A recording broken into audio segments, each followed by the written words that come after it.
मत नहीं खेलवा। पीछे पछताने से अब है क्या फायदा, चुग गई खेत जब की चिड़िया बेचारी, आवेश में मानो दानो बना,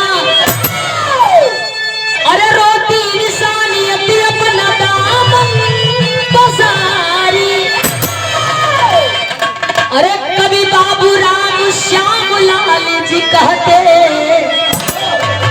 तर्क करने वालों को धिक्कारी। कभी बाबू राम श्याम लाल कहते, तर्क भी तर्क करने वालों को धिक्कारी। तर्क भी तर्क तरह तरह का करेला, हमारे तोहरे कपारे जब मुसीबत पड़ेला। हकीकत का बाई तो उहे जानेला जेके पड़ेला। तरह तरह का लोग बवंडर बनावेला कि फलाने नीक रहला तो फलाने गलत रहला। दूर से हमके जीवन समझ में आई, हम कहा दूर से जीवन आपके समझ में आई, आप कहो। एक घड़ी पक्षपात हो रहा बा, चोरी होखे डकैती होखे, वो चीज पर लोग ध्यान नहीं खे दे, जीवन चीज नुकसान भई ध्यान कहाँ लोग देता, फलाने हमार हो, ठिकाने हमार हो। बिरहा में एक लाइन अंदाज है गजल का, कैसे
जो राह पाया नहीं, अरे भूला राही जो राह पाया नहीं।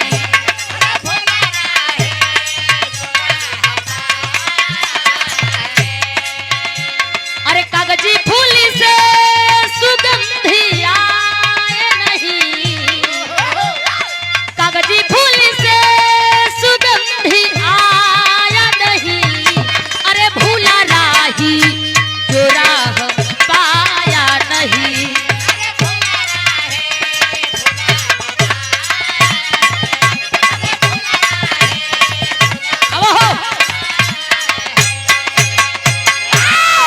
भूला राही जो राह पाया नहीं, कागजी फूल से सुगंध आया नहीं। कतनो सुघर बना लेवो लेकिन कागज के फूल तो कागजे रही, उससे कोनो प्रकार का न सुगंध आई न बसाई। बाकी फूल फूले है। कहानी का शुरुआत बाय मास्टर।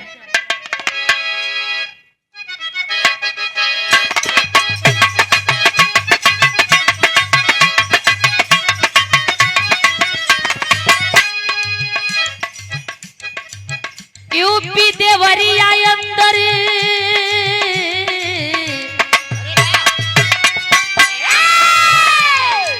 यूपी देवरिया अंदर रुद्रपुर थाना है, वही की घटना ये पेपर की अंदर छाया है।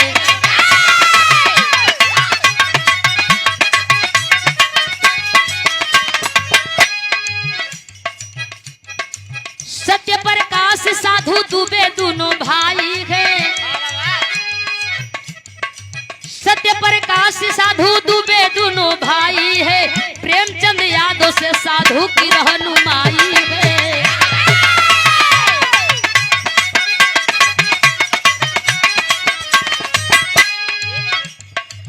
खेत को पाकर के ही आपस में विवाद हुआ, खेत को पाकर के ही आपस में विवाद हुआ, सत्य प्रकाश दुबे के मन में फसाद हुआ।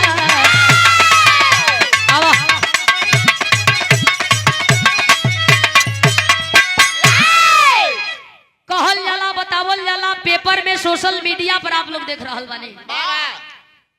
यूपी अंदर देवों की धरती देवरिया, रुद्रपुर थाना, ग्राम सभा फतेहपुर, रहे वाला सत्य प्रकाश दुबे, साधु दुबे और प्रेमचंद यादव। प्रेमचंद यादव जे पूर्व जिला पंचायत सदस्य और प्रधान भी अपने जीवन में रह चुकल हो। एक दिन सत्य प्रकाश दुबे का भाई साधु दुबे जब खैला खैला बदे परेशान हो गई, सोचे लगल कि हमार जीवन व्यर्थ बा, न मेहरारू बा, न लइका, न खाए के मिलत बा, न पानी, अपमान रोज होत बा। गईलो हम प्रेमचंद यादव से कहलन कि हमार जमीनिया ले लेतल, हमके अपने घर पर कोनो काम दे देता, चाहे हमें खिया पिया देता, हमार जिंदगी तुहरे घरे बीत जाई। प्रेमचंद यादव गईला सत्य प्रकाश दुबे से लगलन बात के बतावे जे तहार भाई हमरे नावे खेत कइल चाहत हुन। सत्य प्रकाश दुबे वो घड़ी तक कह देला कि जा जवन करे के बा, हमसे उनसे मतलब नहीं बा, लेकिन दिन प्रतिदिन जमीनिया का लालच सतावे लगल। जमीनिया 9 बीघा जमीन रोज सत्य प्रकाश दुबे का चैन होश, भूख प्यास मारत जात बा, तनी मनी ना हो, 9 बीघा जमीन है। सोचा तन कि हमार भाई हमसे गद्दारी कैलस।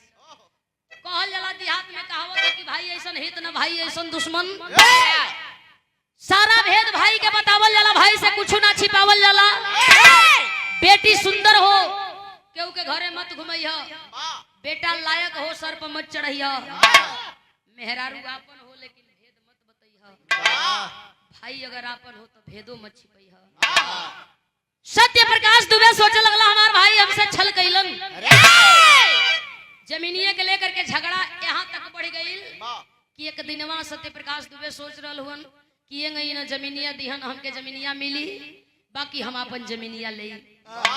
सुबेर का बेला 2 तारीख दिन सोमवार 6 बज रहा बा, फोन का घंटी टुडुंग टुडुंग कैला ह। प्रेमचंद यादव उठौला, हेलो, ओनिया से आवाज आइल तनी खेतवा पर आ जाई। गाड़ी उठौला, प्रेम यादव वही खेत की ओर चलल होन। बिरहा में गीत बा,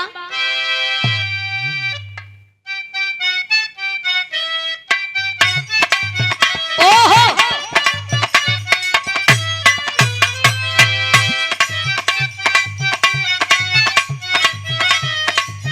कौनो रंगीन मिजाज का मर्द अपने मेहरारू के कहे का कहले रहलन,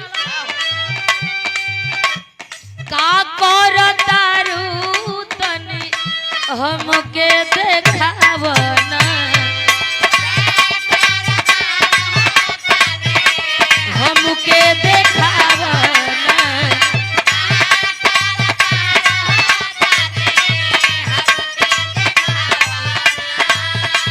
रूपवा से परिदा तनी अपने हटावना, परिदा तनी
करके चल दिया वही खेत की ओर। और जब खेत की ओर गईलन है बाबू तो भाव लिखल गई का कर तारा तनी खेतवा परियावना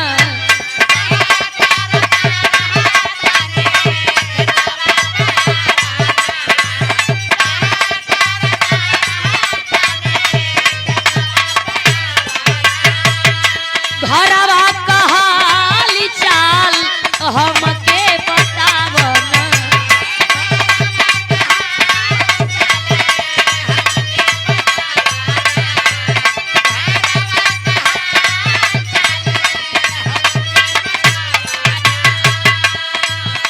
अरे बात सुनत ना देरी लगवले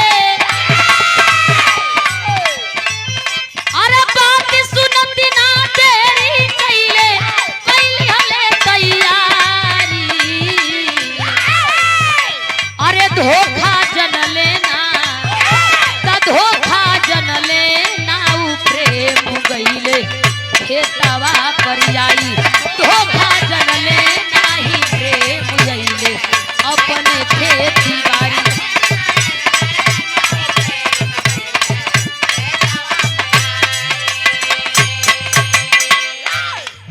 जा करके वही खेत के डांडे घूम रहल हवन। इतना ही में सत्य प्रकाश दुबे जी भी वहां आ गइलन। फिर वही जमीनी के लेकर के दोनों जानी में बात छिड़ गई। सत्य प्रकाश दुबे प्रेम यादव से कहलन की भैया ई काम ठीक त ना हो हमार भाई हमारी संगे गद्दारी कैलस लेकिन जमीन खातिर आज ई बवाल यहाँ चली आई हमारे तुम्हारे बीच में यही जमीन के लेकर के झगड़ा और रोज तकरार होत बा तब काहे ना ये बतिया का हम सुलह कले। प्रेम यादव कहला तू चार आदमी के और बुला लेता तो वो लोग कम से कम गवाह के रूप में रहतन जनतन की हम का बतियौली जा दोनों जनी। ई तो प्रेम यादव चाहत हुआ कि 4-10 आदमी जुट करके ये बात के समझ बूझ करके सुलह हो जाए ताकि वो सेफ हम से बाकी सत्य प्रकाश दुबे के मन में कुछ आउट चल रहा बा का अरे तू बेटी झगड़ा बढ़वले हो प्रेम यादव समझ ही ना पवले हो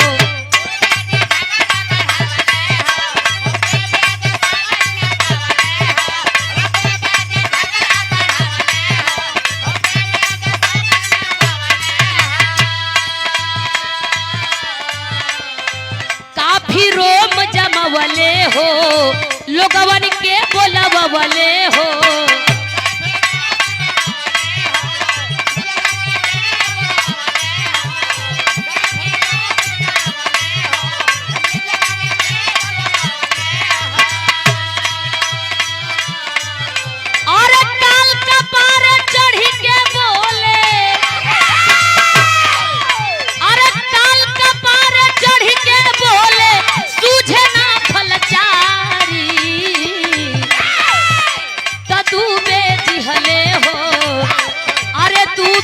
हले प्रेम चंदी के जनवे से तारी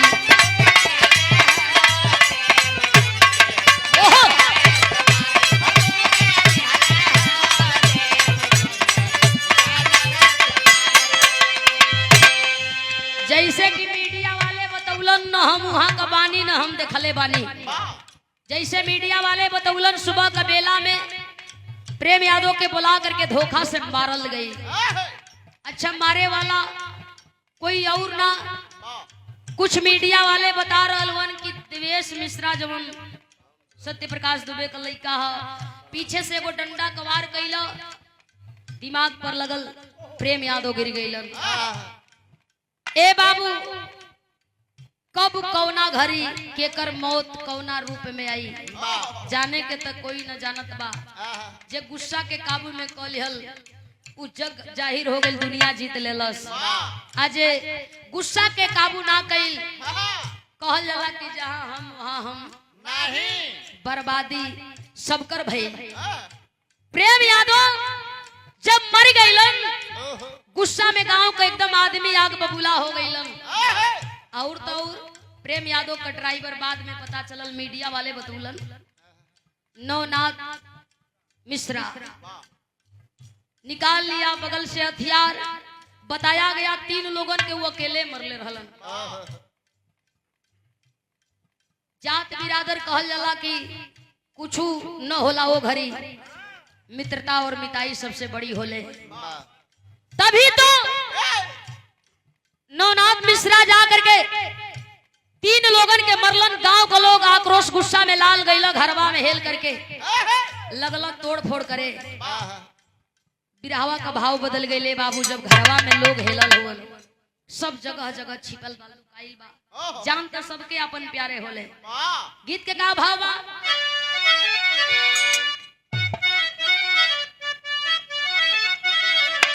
अरे गुस्सा में लोग पहुंचे वही दुबे के दुआरिया रामा,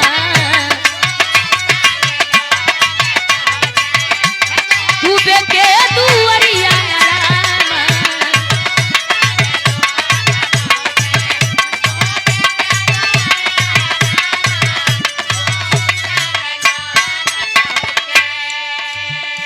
हथवा में लाठी हो डंडा और लिहले कटरिया रामा। देखे होंगे आप लोग सोशल मीडिया पर फोटो दिखावल गईला है वो 16 आदमी जब गिरफ्तार भइल न फर्स्ट टाइम। केहू डंडा ले लेबा, केहू फौड़ा ले लेबा, केहू कुछ ले लेबा, केहू कुछ ले लेबा। सब लोग बैठल बा जितना लोग अपराध के रूप में बा।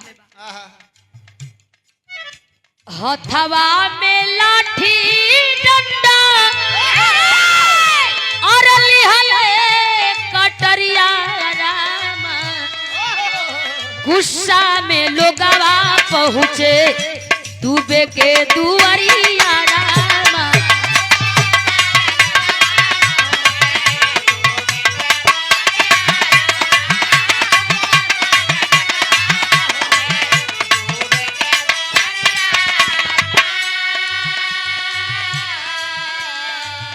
तोड़ी के दरवाजा हो सब घरी में घुसी गईले।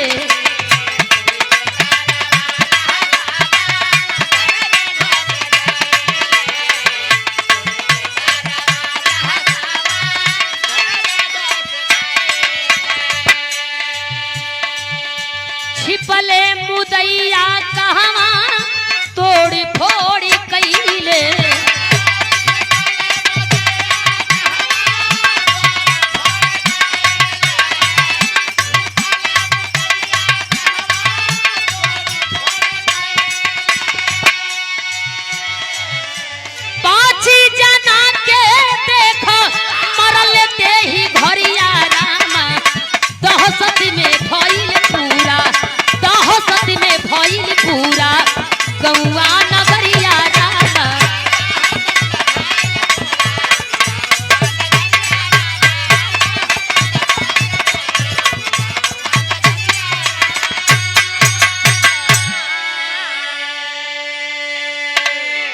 लगातार 5 लोगन के मौत के घाट लोग उतार देलन।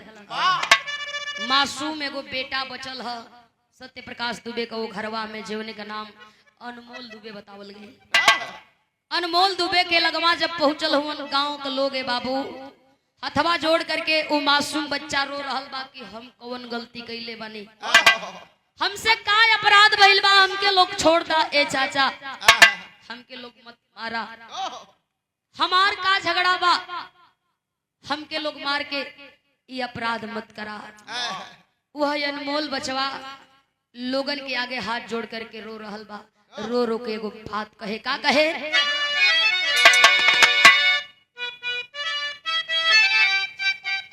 मला भाई लोगन के गीत बा। अरे तोह के चढ़ई बो मैया उहे नारियल चुनारिया हो की गंगा पारी कई दा बोझली मोर नेवारिया हो की गंगा जी।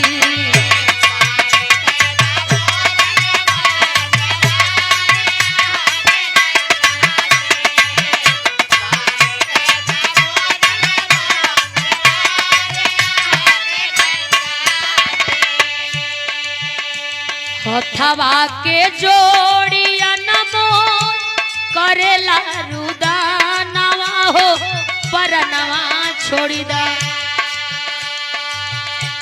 हथवा के जोड़िया नमोली करेला रुदानवा हो नयनवा बरसे छोड़ी दो चाचा मारा मती परानवा हो नयनवा बरसे छोड़ी दो चाचा मारा मती परानवा हो नयनवा बरसे।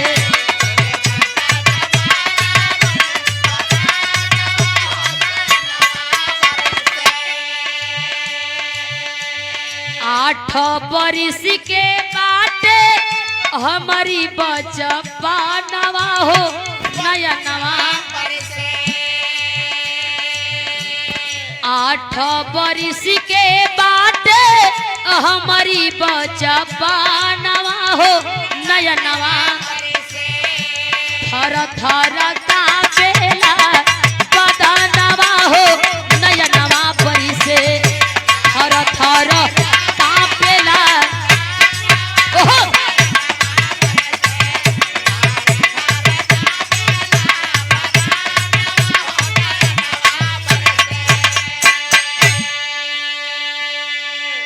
8 बरिस का मासूम अनमोल दुबे रो रहल बा। मत मारा हमके छोड़ दा। हम कौन गुनाह कैले बानी, हम कौन अपराध कैले बानी।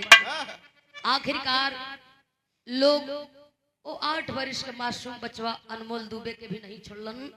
अपने जाने में लोग हर कटरा के तोड़ करके हर दरवाजा के बक्सा के तोड़ करके 5 लोगन के मौत के घाट उतरलन। जाने में तो 6 लोगन के मरलन, लेकिन कहल जला जाको राखे साइया मार सके ना कोई, बाल न बाका कर सके जो जग बैरी हो। बच्चा तो भगवान का रूप होता है, चाहे हमारे घर का हो चाहे आपके घर का हो। वह अकेल कोई बचा था तो अनमोल दुबे बचा था, जिसको हॉस्पिटल में एडमिट कराया गया। बाद में सभी दोषियों को गिरफ्तार किया गया। कुछ लोग कहत हुवन कि साधु दुबे एक ईटा कम रहलन, ऐसे जाके लिख दिलन। कुछ लोग कहे कि कुछ ना रहे, एकदम ठीक रहलन। जेकर जैसन सोच बा, जे जैसन सोच रहल बा, जे जैसन देखले बा, वहां के लोग वैसन बता रहल बा। जैसे जैसन लोग पूछा वैसन लोग कहता। जमीन आप लोग देखले हो जो सोशल मीडिया पे सबकर मुआयना भइल के कितनी ले ले बा, कि कहां हड़पले बा, कि कहां का कइले बा। बुलडोजर भी चलने वाला था। वह घर उनका बनाया नहीं था, इसलिए घर भी बचा। कहल जला कि सच्चाई छुप नहीं सकती छुपाने से। जो सही है वो सही है। नुकसान और हरानी परेशानी दोनों ओर दुबे जी के भी झेले के पड़ल और यादव जी के भी झेले के पड़ल। आज वह भी इस दुनिया में नहीं रहे, वह भी इस दुनिया में नहीं रहे। लोग तरह तरह का बात बतिया रहलन। जमीनिया तो जोश के तोस बहे बाबू, जमीनिया तो जहाँ बे वहीं बे, लेकिन ई माटी माटी में मिल गई, माटी बदे माटी में मिल गई। आज दोनों परिवार रो रहल बा, अपन अपन परिवार खोज रहल बा, लेकिन जे चल गई लोग कहाँ आवे वाला हो। हम कहिला कि कोनो काम करे से पहले, कोनो फैसला लेवे से पहले जल्दीबाजी इंसान के कभी ना करे के चाहिए। विचार अवश्य करे के चाहिए। समझदारी वही में बा कि आदमी अपने गुस्सा के काबू में करते हुए, अपने के कंट्रोल करते हुए समझ बूझ ले कि हकीकत का है, सही का है, गलत का है। आप उस दिन भी मना कर सकते थे जब जान गए कि हमारे भाई जाके लिख रहल हुआ, तो अभी नहीं लेते। झगड़ा वही खत्म हो गई हो। जब बात राई का पर्वत हो जाला तो समझा कि नुकसान सब कर। बिरहा में एक लाइन तेरी हमरे कवि जी लिखलन।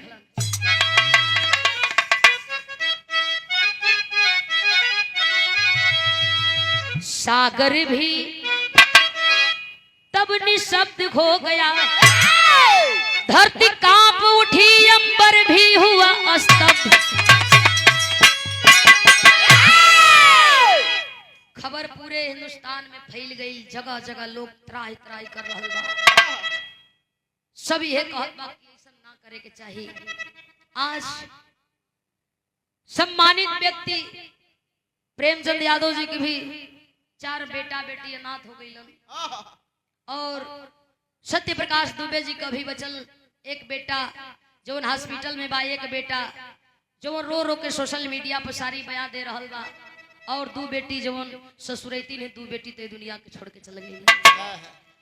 उ लोग भी रो रहा बा, लेकिन कहल जाला अब पछताए क्या हो, तो जब चिड़िया चुग गई बिना विचारे जो करे सो पाछे सो पासे पछताए। आखिर वो दुल्हन के का गलती रहल ही जेकर मांग सुन हो गई, वो बेटी बेटा के का गलती रहे जेकर बाप का प्यार और ममता छाया सर से उठ गई। आपसी समझौता जरूरी इंसान के करे के चाहिए। पापड़ का भाव हमरे कभी जी लिखला हो,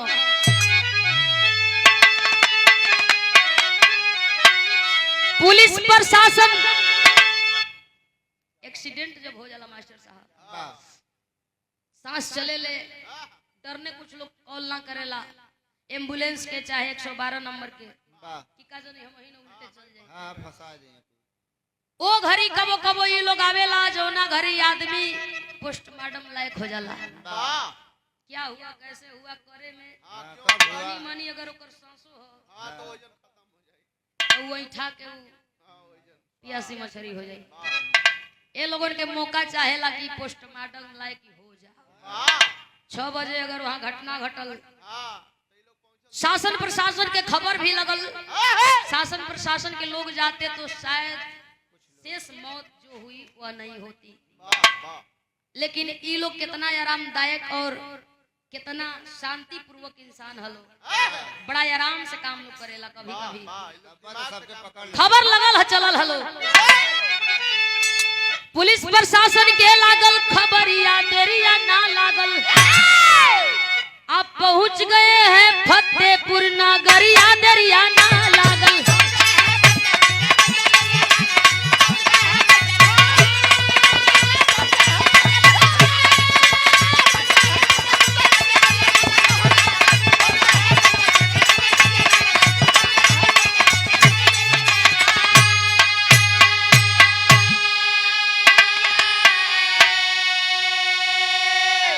एम्बुलेंस से सभी लोगों को हॉस्पिटल भेजवाए हो।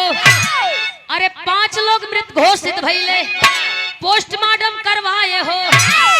अरे कम के घेर लगावा में बदरिया देरिया ना लागल, आ थर थर कांपे सबही का टंगरिया देरिया ना लागल।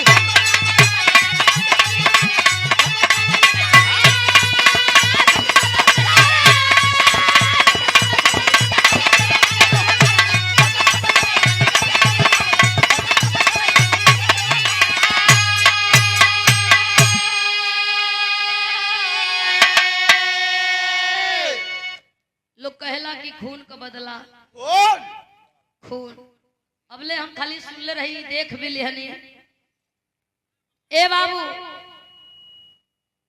कोई मार खाए वाला रहल तो एक के आदमी हमरे हिंदुस्तान का वो बापू जेके लोग गांधी कहेला, कहल जाला कि हे गाले पे लोग मारे तो हई हो गा लागे कदम कहो हे ऊपर मारला। जे कहले रहल कि न बुरा सुनो न बुरा कहो न बुरा देखो, चौबे की परिवार पर नियोजन रखो। लेकिन छोड़ा काहे कती है बुन के मार धुआ धुआ मन है तो ना जाने में खाली उहे एगो बाड़न। हां चौबे खइबे उहे एगो बकुला हुआ मछरी घोटत हुआ। हां अरे सब मत कहो, तनी वही में केहू बर्दाश्त कैले बा, तनी केहू बचौले बा। हां उनके तेज लौकत है, इसको ले उधर फोड़ डाल दलो अखिया कान हो जा। हां तो पाणे जी के लई जा, ऐसा बात नहीं। हां संकेत कुल बताऊ तो बहुत धार्मिक इंसान है। आज तक चलत हुन, हां अनुभव से चलत तो छवि नीक बात तब हां, नहीं तो कहिए धोधा के। छवि अच्छी है तो चल रहे हैं, कर्म प्रधान होता है। लेकिन अब छवि बिगड़ले चक्कर में ऐसा ना हो। अरे चौबे जी की दवाई देत हमें। हाँ तो दिया जी तो का हो जी भैया। हां तो चौबे जी एकदम तू के बहुत परेशानी है तो ले ले दे दिहल जा गुरु जी, दे दिहल जाई हो नाराज रहो। हमार घर दूरे है चौबे जी से। ए बाबू 5 जानी ये दुनिया के अलविदा कह के चल दिलन। वाह अनमोल आज भी हॉस्पिटल में हुवन, स्वस्थ बड़न लोगन का दुआ या आशीर्वाद काम कैलस। वाह परिवार दोनों तरफ का परेशान बा, रो रहल बा, रोले से अब का फायदा, कुछ मिली ना, लेकिन पछतावा तो जरूर हुई वाह दोनों लोगन के। हां पछतावे रह जाए। आल्हा का भाव है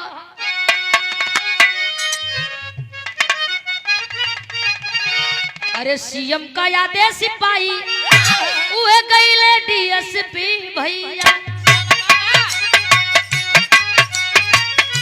डीएम एसडीएम एसो साहब गईले,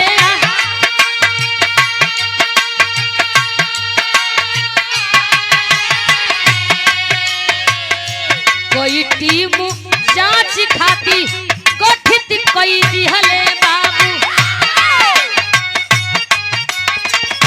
16 से भी ज्यादा लोगवा भइले गिरफ्तार।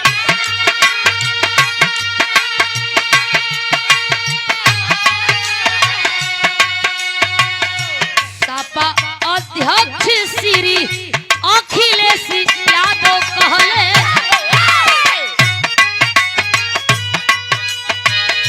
मुजरिम के पक से नाही जोगी हो सराता।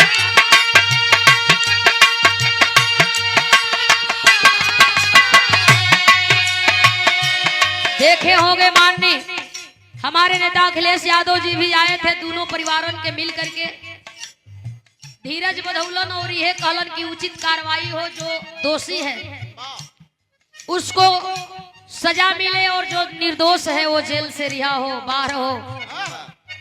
बस यही गुजारिश और यही विनती है। हम भी यही कहेंगे जो दोषी है उसको सजा मिले, उसको सबक मिले कि जीवन में अगर फिर से उसका जन्म हो तो यह अपराध ना करे, यह गलती ना करे। भाव बा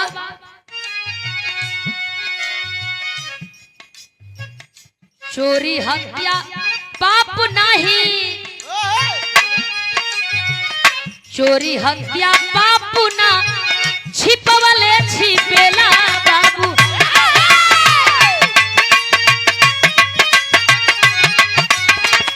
पाप का घड़ी लगा फूट जाला एक बार।